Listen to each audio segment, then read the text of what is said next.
Now, like many anime, this main characters had like a best friend who kind of supplied the comic relief to the series, and the Yu-Gi-Oh franchise was no exception.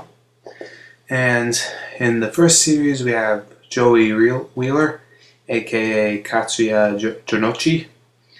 And in this series, Joey was kind of well, like I said, he was comic relief. His character was never really given that much development, and frankly, I don't think I really needed it. And ultimately, he was kind of the guy who would like open up the light in kind of these more serious situations. Nobody really took him seriously, and frankly, I don't think I really needed to. And he kind of didn't really need to take anything seriously, and he often was the butt of a lot of the characters' jokes, ultimately making him the less serious. And as for his character flaws, while he was comic relief, I think the creators might have made that a little too serious, because there were those couples of scenes, because ultimately almost each of these characters had a reason for them to fight. They had some kind of motive, and Joey's was his sister. And there were those rare occasions in which the audience had to take Joey seriously. And because of the fact that he was comic relief, that would sometimes be somewhat hard. And because of that, people just, couldn't see him as a serious type. He was always viewed as the laid back, sort of the comic guy, and frankly, he was never really given that much, credit. He ultimately never really got that much respect. And in Yu-Gi-Oh! GX, you have Cyrus Truesdale, aka Sho Marufuji or Marufuji. No, these pronunciation things are no easy task.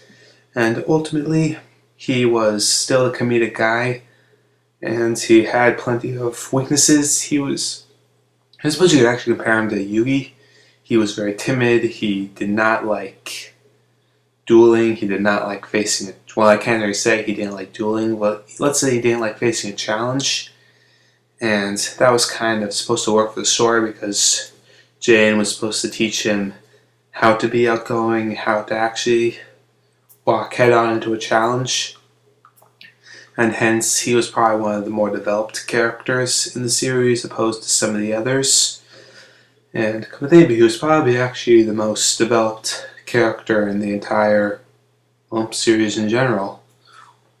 And as for his character flaws, unlike the other protagonists, which, like I said, the comedic protagonists, as I said earlier, who have like a reason for fight, like a drive, most awfully family of sorts. While Cyrus does have that family drive, it's mostly due to overcome his brother, opposed to kind of like keep him safe, which is actually because of the fact that he's younger. But that said, actually, his character was not like Joey's. He was not given much credit due to the fact that he was not really outgoing until I think the last season, and he was still not particularly outgoing in that either.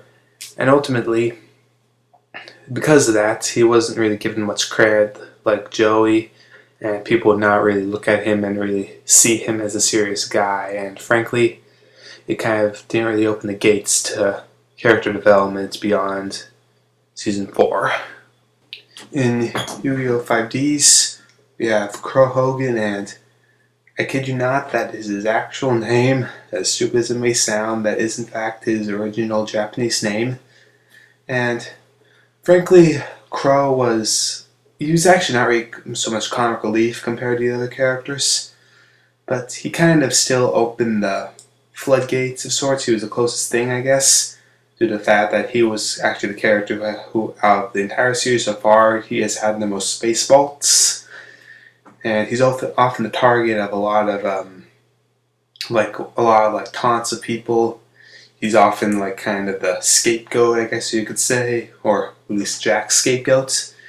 And he typically has and he's typically often the guy who has the most problems, and because of that, he's probably the closest thing to comedic relief.